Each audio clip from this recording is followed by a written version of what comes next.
بسم اللہ الرحمن الرحیم۔ السلام علیکم۔ یہ آپ کا اپنا ڈیجیٹل پلیٹ فارم ہے، میں طارق متین ہوں۔ واللہ خیر الماکرین، اللہ سب سے بہتر تدبیر فرمانے والا ہے۔ وہی بچائے گا میرے دیس کو بلاؤں سے، جو بارش میں شجر سے گھونسلہ گرنے نہیں دیتا، کیونکہ اس کی تدبیر تمام تدابیر کی امام ہے۔ بہت عام خبریں ہیں، اسٹریٹ اوے شروع کرتے ہیں۔ سب سے پہلے بات عمران ریاض خان کی۔ عمران ریاض خان کو حج پر جانا تھا۔ عمران ریاض خان کو ایئرپورٹ پر روک لیا گیا۔ وہ ایئرپورٹ گئے تھے عدالت کی اجازت کے بعد، ای سی ایل سے نام نکلوانے کے بعد، لیکن ایئرپورٹ پر پتہ یہ چلا کہ پی سی ایل میں بھی نام ہے، ای سی ایل میں بھی نام ہے۔ اب اس معاملے میں پیش رفت ہوئی ہے۔ یہ پیش رفت کیا ہے، یہ آپ کے سامنے میں سب سے پہلے رکھ دوں، اور اس کے بعد پھر اس معاملے پر ہم بات آگے بڑھاتے ہیں۔ دیکھیے، عمران ریاض خان کے معاملے میں ہوا کیا ہے۔ اب عدالت میں ایک جواب اور جمع کرایا گیا ہے۔ حکومت نے یہ بتایا ہے کہ عمران خان کا نام ای سی ایل سے نکال دیا گیا ہے، لیکن تحریری جواب کے لیے 1 دن کا وقت دیا جائے۔ حکومتی وکیل نے یہ موقف اختیار کیا ہے، اور عدالت نے کہا ہے کہ کل تحریری جواب جمع کروائیے۔ یہ حکم عدالت نے دے دیا ہے۔ سماعت کل تک ملتوی ہو گئی ہے۔ میں آپ سے عرض کروں، مجھے لگتا ہے کہ یہ لوگ عمران ریاض خان کو ابھی اور تنگ کریں گے، یہ ابھی اور تنگ کریں گے، لیکن عمران ریاض خان اس لیگل بیٹل کے لیے ڈٹے ہوئے ہیں۔ دل نہیں چھوڑا ہے عمران ریاض خان نے، اپنی فیملی کو بھی کہہ رہے ہیں کہ دل نہیں چھوڑنا، اور عمران ریاض خان نے کہا ہے کہ ہم انشاءاللہ حج ضرور کریں گے۔ تو حج کا ارادہ ہے، حج پر جانے سے کون روکتا ہے، یہ میں نے پہلے بھی آپ سے کہا تھا، لیکن بہرحال یہ سسٹم عمران ریاض خان کو حج پر جانے سے روک رہا ہے۔ عجیب و غریب ہے یہ معاملہ۔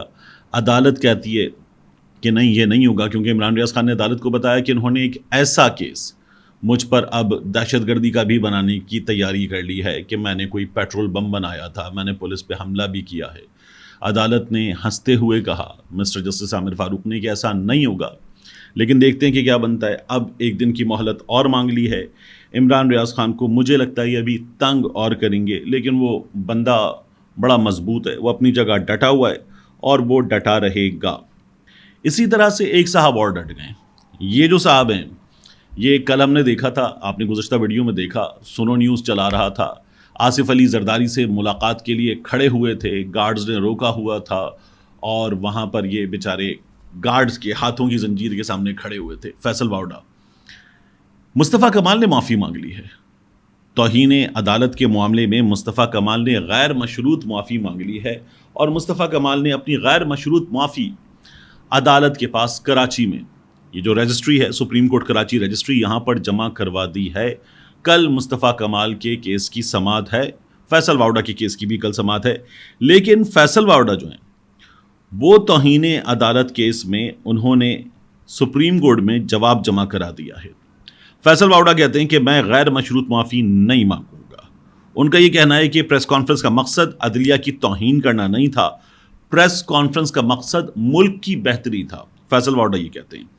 فیصل واوڈا نے اپنی پریس کانفرنس میں کیا کہا تھا، وہ کہہ رہے تھے میں پگڑیوں کا فٹ بال بنا دوں گا۔ وہ جواب مانگ رہے تھے، وہ کہہ رہے تھے ہمیں اٹھانا، بٹھانا، لٹانا، الٹا لٹانا سب آتا ہے۔ اب جب یہ عدالت جائیں گے، اور عدالت میں فیصل واوڈا اپنی بات کی وضاحت کریں گے غیر مشروط معافی مانگے بغیر، اور پھر یہ شروع ہوں گے دوبارہ کہ میرے خاندان کی سوشل میڈیا پر توہین کی گئی ہے، جس سے کوئی تعلق نہیں ہے۔ فیصل واوڈا یہ بھی کہیں گے کہ مختلف دیگر لوگوں نے بھی توہین کی ہے۔ فیصل واوڈا یہ بھی بتائیں گے، انہوں نے پہلے بھی بتایا تھا، تو وہ یہ کریں گے۔ میری رائے میں فیصل واوڈا کو عدالت، اور آپ کو پتہ ہے کہ کیس کہاں پر ہے، تو میری رائے میں فیصل واوڈا کو عدالت جو ہے وہ رحم کا معاملہ کرتے ہو کہ ان کو پہلے بھی سزا مل چکی ہے، انہوں نے استعفیٰ دیا تھا، ان سے سسٹم نے استعفیٰ دلوایا تھا، رحم کا معاملہ کرتے ہوئے فیصل واوڈا کو عدالت وارننگ دے گی، معاف کر دے گی۔ مصطفیٰ کمال صاحب غیر مشروط معافی عدالت سے مانگ چکے ہیں۔ فیصل واوڈا کا میں نے آپ کو بتا دیا، وہ اٹھانا بٹھانا، الٹا لٹانا سب کرنا ہمیں آتا ہے، ہم پگڑیوں کا فٹ بال بنا دیں گے، اور فوج کی وہ بات کر رہے تھے، کیونکہ ہمیں نظر آ رہا ہے کہ جو 6 ججز نے خط لکھا تھا، اور اس میں وہ بتا رہے تھے کہ خفیہ ادارے ہمیں دھمکاتے ہیں، ڈراتے ہیں، تو اس کے بعد یہ سب کچھ شروع ہوا تھا۔ اب مصطفیٰ کمال صاحب کیا کہتے ہیں؟ مصطفیٰ کمال صاحب جو ہیں، انہوں نے کہا کہ ججز کو کوئی تکلیف پہنچے، ایک خط پہ سو موٹو ہو گیا۔ اچھا، یہ جو سودی نظام کے خلاف بات کرنے کا معاملہ تھا نا، پھر اس کو انہوں نے اٹھایا کہ اللہ کے حقوق کی پامالی ہو رہی ہے، جنگ پہ آمادہ ہیں، اس پہ سو موٹو نہیں ہو رہا۔ ایسا لگ رہا ہے جوڈیشری اور فوج کے درمیان جنگ چل رہی ہے. مصطفیٰ کمال یہ کہتے ہیں یہ کوئی باہر کے ملک کی جوڈیشری نہیں، اپنے ملک کی جوڈیشری ہے. ان کے اوپر یہ الزامات لگا رہے ہیں، یعنی خفیہ اداروں پہ جو الزامات لگے تھے. سٹنگ ججز ان کے خلاف صف آ رہے ہیں. آج فوج کی بات کریں، وہ ان کا موٹیویشنل لیول کیا ہوگا؟ یہ کام کر کون رہا ہے جن کا اپنا ریکارڈ بڑا ڈوبیس ہو گیا ہے؟ یہ جو بار بار کہہ رہے تھے نا کہ دوہری شہریت ہے، اسلام آباد ہائی کورٹ کے جج مسٹر جسٹس بابر ستار کی دوہری شہریت ہے. اچھا نام نہیں لیا جج کی دوہری شہریت ہے. کیا جج کی دوہری شہریت ہو سکتی ہے؟ کیا جج کسی دوسرے ملک سے وفاداری کا حلف اٹھا سکتا ہے؟ کیا جج یہ کر سکتا ہے؟ یہ تمام باتیں ان لوگوں نے کی تھیں، تو نام نہیں لیا تھا. آپ وہ کہہ رہے ہیں کہ آج جج دوہری شہریت رکھ سکتا ہے.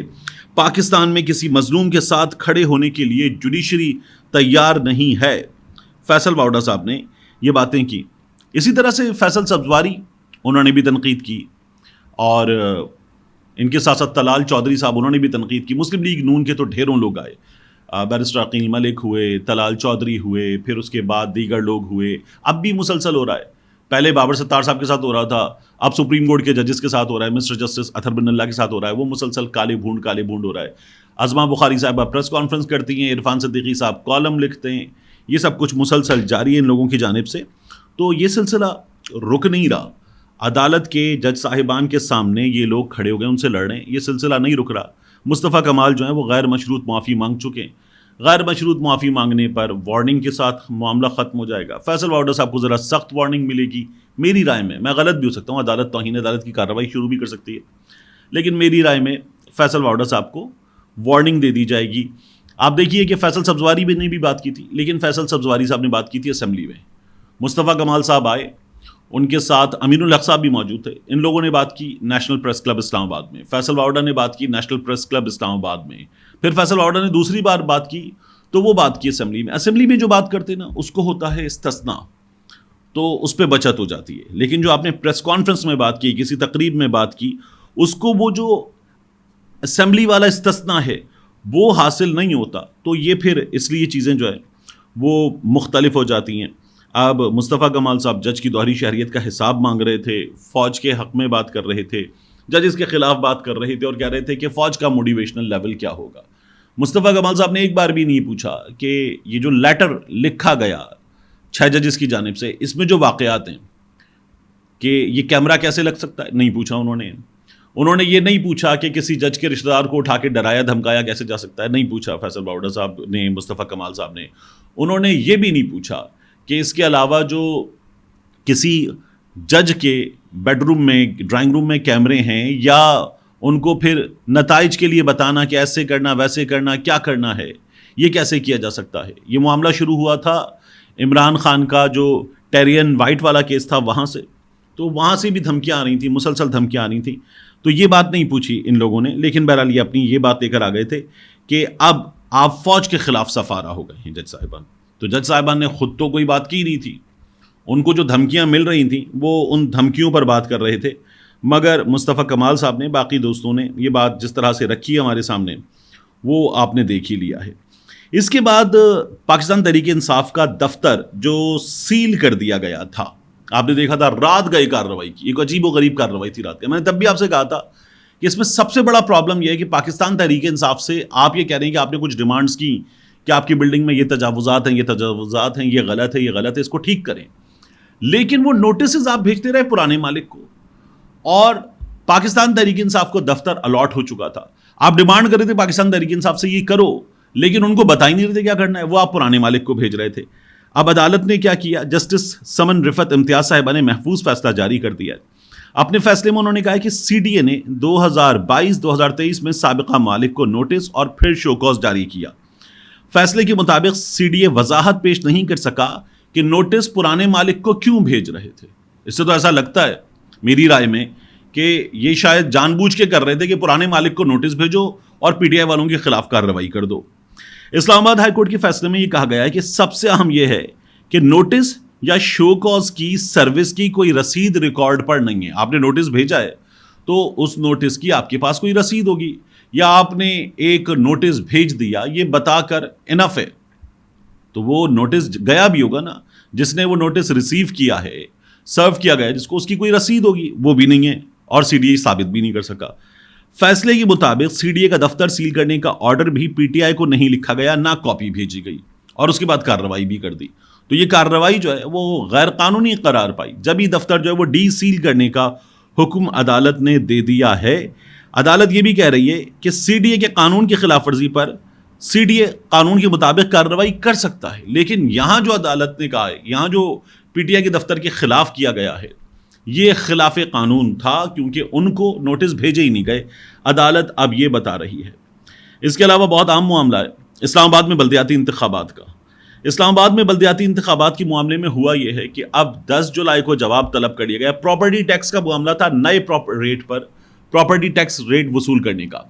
تو عدالت نے کہا کہ یہ پرانے ریٹ پر وصول کریں، نئے ریٹ پر وصول مت کریں۔ نئے ریٹ پر وصول کرنے کا اختیار کس کو ہوگا اسلام آباد میں؟ نئے ریٹ پر وصول کرنے کا اختیار ہوگا مقامی حکومت کو، جو نہیں ہے۔